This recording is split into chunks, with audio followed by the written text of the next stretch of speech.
Hi guys, this is Abi from Gokcedb. In this video, you're going to learn how to use tags in Cucumber using Java. Let's start by looking at the test directory. Under the Java folder, I have a Hello Cucumberpackage with 3 Java classes, and under the resources folder, I have a Hello Cucumberpackage with 2 feature files. Let's look at the first feature file. I'm using the @existing_feature tag to tag the feature in this file. And for scenario outlines, I'm using the @smoke tag and @regression tag.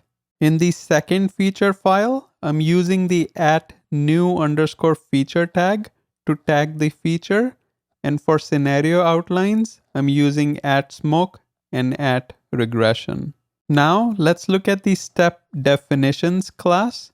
Here I'm defining the @given, @when, and @then annotations. I'm also using the isItFriday static method, which is coming from isItFriday class.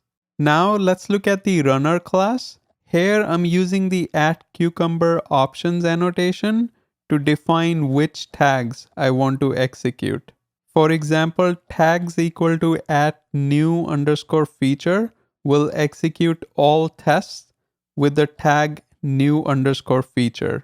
Let's run this class so we can look at the output. As you can see, 6 tests were executed, 3 smoke and 3 regression under the new feature tag.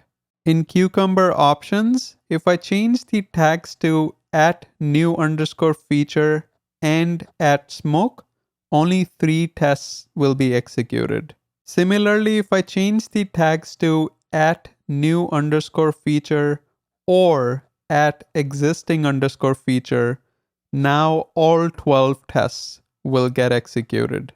You can also specify not @existing_feature, and now only the new_feature tests will get executed. There you have it. Make sure you like, subscribe, and turn on the notification bell. Until next time.